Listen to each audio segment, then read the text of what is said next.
Corporation ಕೆಲವು ಏರಿಯಾಗಳನ್ನ ನಾನು ಸುಮ್ಮನೆ ಕಣ್ಣಲ್ಲಿ ಒಂದು ರೌಂಡ್ ನೋಡ್ಕೊಂಡ್ ಬರೋಕ್ಕೆಲ್ಲ ಮಾಡಿದ್ದೀನಿ. ಆಮೇಲೆ ಹೊಸದಾಗೆ ಕೆಲವು ಅರ್ಬನ್ ಲೋಕಲ್ ಬಾಡೀಸ್ ಎಲ್ಲ ಹೊಸದಾಗೆ ನನಗೆ ಸೇರಿದೆ. ನಾಳೆ ಅವ್ರದ್ದೆಲ್ಲ ಮೀಟಿಂಗ್ ಕರೆದಿದ್ದೀನಿ. ಮೀಟಿಂಗ್ ಕರೆಕ್ಕಿನ ಮುಂಚಿತವಾಗಿ ನಾನೇ ಕಣ್ಣಲ್ಲಿ ಸ್ವಲ್ಪ ನೋಡ್ಬೇಕು. ಒಂದು 2 hours ಒಂದು ರೌಂಡ್ ಮಾಡ್ಕೊಂಡು ಆಫೀಸರ್ಸ್ ಕರ್ಕೊಂಡೋಗಿ ಏನೇನು ಅಂತೇಳಿ ಅದಕ್ಕೆ ನೋಡಕ್ಕೆ ಹೊರಟಿದ್ದೀನಿ. ಎರಡನೇದು, ಕೆಲವು ಏರಿಯಾಸ್ ನ ಆಡ್ ಮಾಡೋಂತ ಸಂದರ್ಭ ಕೂಡ ಇದೆ ಮುಂದಕ್ಕೆ. ಅದಕ್ಕೆ ಈಗೇನ್ ಮೊದಲು BS ಪಾಟೀಲ್ ಅವರ ಕಮಿಟಿ ಇತ್ತು, ಅವ್ರಿಗೆ ನಾನು ಮತ್ತೆ ಬೆಂಗಳೂರಿಗೆ ಯಾವ್ದಾದ್ರು GBಗೆ ಆಡ್ ಮಾಡ್ಬೇಕಾಗ್ತದೆ, ಎಲ್ಲೆಲ್ಲಿ ಮುಂದಕ್ಕೆ ಅಂತೇಳಿ ಅದಕ್ಕೂ ಒಂದು ರಿಪೋರ್ಟ್ ರೆಡಿ ಮಾಡಿ ಅಂತ ಕೂಡ ನಾನು ಹೇಳಿದ್ದೀನಿ. ರಿಪೋರ್ಟ್ ರೆಡಿ ಮಾಡ್ಬೇಕಾದ್ರೆ ಎಲ್ಲ ಜನಪ್ರತಿನಿಧಿಗಳ MLAಗಳ ಹತ್ರ ಎಲ್ಲ ಮಾತಾಡ್ಬೇಕು, MP ಗಳ ಹತ್ರ ಮಾತಾಡ್ಬೇಕು, ಸಾರ್ವಜನಿಕರ ಹತ್ರ ಮಾತಾಡ್ಬೇಕು.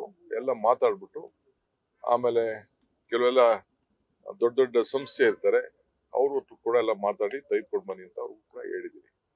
ಸೊ ಆ ಕೆಲಸದಲ್ಲಿ ನಾವೆಲ್ಲ ತೊಡಗಿದ್ದೀವಿ.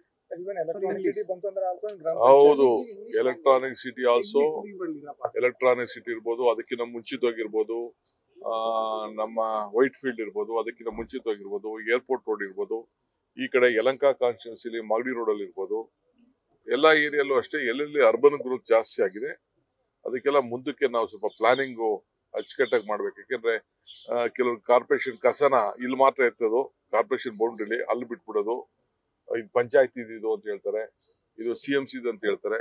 ಸೊ ಅದಕ್ಕೆಲ್ಲ ಕ್ಲೀನ್ ಮಾಡ್ಬೇಕಾದ್ರೆ ಎಲ್ಲ ಒಟ್ಟಿಗೆ ಜವಾಬ್ದಾರಿ ಕೊಡ್ಬೇಕು. ಅದಕ್ಕೆ ಆಫೀಸರ್ಸ್ಗೂ ಸ್ವಲ್ಪ ಅಕೌಂಟಬಿಲಿಟಿ, ಯಾಕೆಂದ್ರೆ ಮ್ಯಾಪ್ ಅಲ್ಲಿ ಮಾಡೋದಕ್ಕಿಂತ ನನ್ನ ಕಣ್ಣಲ್ಲಿ ಒಂದ್ಸತಿ ನೋಡೋಣ ಅಂತ ಬೌಂಡ್ರಿಗಳನ್ನ ಅಂತ ಹೇಳಿ.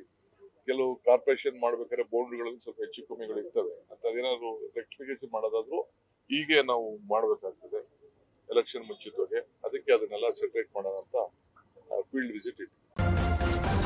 ನ್ಯೂಸ್ ಫಸ್ಟ್, ನಿರ್ಭೀತಿಯಿಂದ ನಿಮ್ಮ ಪರವಾಗಿ.